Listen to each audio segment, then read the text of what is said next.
Hello, my name is Jamie Jong. I am having a panic attack. $4,000 has been stolen from my house. Please help me.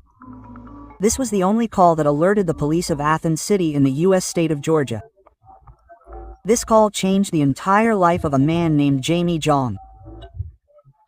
Before this call, Jamie had never thought that calling the police for help would cost him so much that he would have to lose all his earnings and he would have to spend the next 1 year behind bars. Now you must be wondering how calling the police can cost a person dearly. We would say it can, if the call is made by a thief. That too by the thief due to whom not one or two but a full $3.5 billion has disappeared. This is the story of a city which had never heard of such a big theft before today. This is the story of Athens City in the U.S. state of Georgia. Here, only break-ins, bar fights and assorted rowdiness are seen in the name of crime. But on the 13th of March 2019, a call was made to 911 from a house in this city, which created a ruckus in the whole city. This call was from a 28-year-old man named Jamie Jong who called the police to inform them about a theft that had happened in his house and to ask for help. But he probably had no idea that his real troubles were going to start after this call. Jamie was a person who lived all alone in his big house. He had so much money that if he wanted, he could spend his whole life just sitting without doing any work. And that's why Jamie used to throw as many parties as possible and spend his money like water. Jamie was so addicted to money that he used to spend money generously on himself as well as his friends. Perhaps this is also the reason why more and more people were desperate to get Jamie's attention. People used to take advantage of Jamie. They used to borrow money from him and never return it. Jamie himself never used to ask for the money back that he had given. Not only this, many times Jamie would take all his friends to the bar on his own money and happily throw a free party for the entire bar.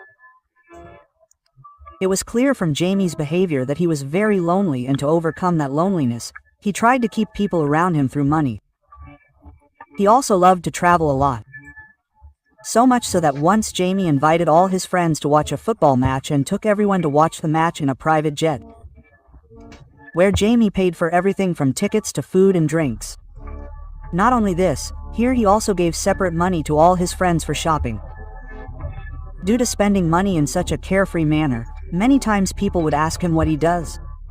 In response to this question, Jamie would call himself a Bitcoin and real estate investor.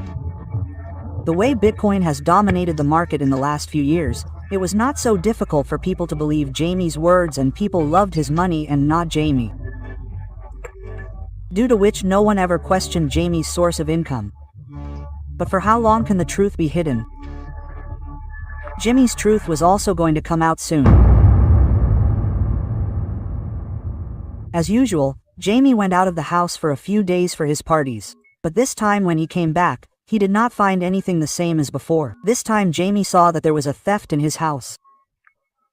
That too not a small theft, but theft of 4,000 cash and 150 bitcoins. This was the first complaint of digital currency theft in Athens City of U.S. state Georgia. Jamie called the police and the police were stunned to hear the amount of theft. After which the police started investigating Jamie's case.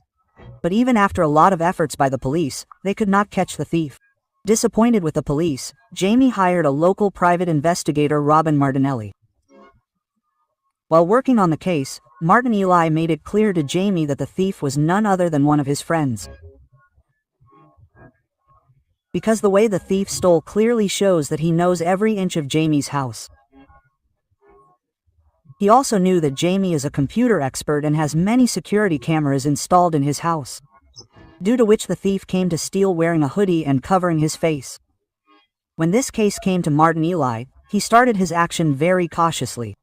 He already suspected that this work was definitely done by a special friend of Jamie. That is why he started following Jamie's friends. He also installed tracking devices on the cars of some of Jamie's friends. It was clear to Martin Eli that Jamie is a simple guy who only needs people, so that he never feels alone. While solving the case, Martin Eli suspected a female friend of Jamie. But Jamie was not ready to accept that someone close to him or a friend had betrayed him. After this, Martin Eli could not reach any specific conclusion regarding this case. As soon as Jamie's case was filed, another old case was troubling the police there. Actually, in 2012, about 500 bitcoins were hacked from a digital black market platform named Silk Road. Silk Road was a famous site among the earliest crypto marketplaces, where all kinds of illegal goods were sold. Here buying and selling is done anonymously. When the FBI came to know about this site, the owner of this site was arrested by the FBI and all the bitcoins were seized. But the 500 bitcoins stolen from the site could not be traced. Initially, the FBI thought that the site owner himself had transferred these bitcoins somewhere else. But even after a lot of efforts, they could not find out the person who stole these bitcoins. With the passage of time, the value of stolen bitcoins also increased to $3 billion. The police also did not give up with time and constantly kept an eye on the stolen bitcoins. Actually, the transaction of bitcoins is completely transparent, due to which the investigators could track the location of the currency on the blockchain, but they could not find out the identity of the owner of that currency. The police waited for years to find the owner of the currency, and a day came when the owner of the currency again transferred it from one account to another. The hacker had done this transfer so cleanly that the police could not find out his identity even if they wanted to. But this hacker made a mistake which was caught by a blockchain analytics company. Actually, this time while transferring about $800 worth of currency, the hacker used the activated banking rule, in which, in order to follow the Know Your Customer process, i.e. KYC, the hacker also mentioned his real name and address, so that finally the owner of the stolen bitcoins could be traced after years. The police were stunned to hear the name of the thief, because this thief was none other than Jamie Song, the same person who reached the police after the stolen money was stolen. Here Jamie did not think that even after working so cleanly on the dark web, he would be caught. The police saw that Jamie had done his dark web transactions 6 months after the theft in his house. Till this time the police was sure about Jamie, but they wanted to collect some more evidence. Due to which the IRS, without delay, called the Athens Clark County Police Department and asked them to cooperate. As soon as the IRS agent called the police, both of them together made a brilliant plan to collect evidence against Jamie. Under which, first of all, Agent Jody Thompson, along with IRS-CI Special Agent Trevor McCallinen and CEO of cyber intelligence company Block Trace Shaw Magruder, decided to go straight to Jamie's house. Their plan was that they would enter Jamie's house by telling him about the theft that happened in his house, and during the interrogation they would collect as much evidence as possible. Now, as per the plan, all three reached Jamie's house. Before going there, one of these agents had fitted a camera in his body, so that he could collect all the conversations with Jamie as evidence. Jimmy was happy to see all three, and he felt that now his theft case would be solved. Jamie cooperated with all three investigation officers and clearly told them that if you solve my case, then I will invite you to my parties. The investigators were also deliberately becoming as friendly as possible with Jamie, so that Jamie keeps talking about something or the other. Meanwhile, all the officers praised everything from the door of Jamie's house to his speakers and dog. Not only this, all of them also demanded Jamie to store his house, on which Jamie happily showed them his entire house. Overall, Jimmy was a victim of loneliness, due to which he was desperate to talk to everyone and spend time with them, and the police took advantage of this weakness of Jimmy. During the house tour, the investigators even knocked on the tiles of his house to see if any item was hidden under them. But all this was done in a very joking manner so that Jimmy would not have any doubts. During the house tour, the investigators also learned from Jimmy about the features and capabilities of all his security systems. Jimmy had no competition in terms of security, because there was also a flamethrower and an AR-15 rifle in his house which was hanging on the house wall. During the conversation, Jimmy became so friendly with everyone that he also showed everyone a metal case in which he used to keep $1 million, so that girls could be impressed. During the conversation, the officers asked Jimmy to open his laptop and tell them that since when he has been engaged in this Bitcoin work.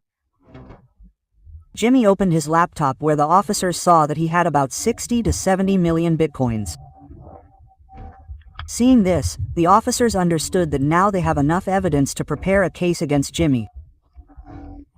The next time the same team of officers reached Jimmy's house with a search warrant and made it clear to him that they had come to his house not for him but to collect evidence against him. This time the officers accessed all the password-protected content in Jimmy's laptop and searched every corner of the house in search of evidence. During the search, an officer found a towel lying inside a popcorn tin in Jimmy's house. Seeing this, he got suspicious about the meaning of keeping a towel here. After which the officer removed the towel and finally found the evidence he was looking for. Inside the tin, he found a chip. This chip was a hard wallet of Bitcoin in which $676 Bitcoins were present, whose value had increased to $3.36 billion in November 2021. Jimmy was exposed and now he was badly trapped. The ground slipped from under his feet and his face turned pale due to fear and tension. In the process of catching his $4,000 thief, he lost $3.36 billion. But this was a big victory for the police. When the police exposed Jimmy, they had a question that how did Jimmy steal such a huge amount of Bitcoin? In response to this, Jimmy said that he used to buy drugs from the Silk Road website to fulfill his drug habit. One day in 2012, when he was withdrawing his Bitcoin from the wallet of the Silk Road website, he saw a loophole in this website. By breaking into this loophole, he started withdrawing Bitcoins from the wallets of other users as well. In no time, he had transferred 51,680 Bitcoins to his account. Then the owner of the Silk Road website came to know about this fraud. But he knew that he could not complain to the police about this theft. That is why he sent a private message to Jamie and asked which loophole he was using in the website. Jamie informed him about this loophole and kept the stolen money. However, then this matter did not catch much attention. But when Jamie was caught, this case also came to light. The stolen Bitcoins were confiscated by the US government and a process was started through which the victims of stolen Bitcoins could get their Bitcoins back. But the surprising thing was that no one came forward to get those Bitcoins back, the main reason for which was the Silk Road site itself. All those people worked on this site who were either victims of drugs or some other illegal work, due to which no one had the courage to come in front of the police. When no one came forward, the federal government sold all the Bitcoins and a share of the revenue generated from this was given to the Athens Clarke County Police Department so that it could appreciate the local officers who helped in this case. In this way, a full stop was put on Jamie John's case. Jamie did not even talk to the media after the court sentenced him. But when asked in the court,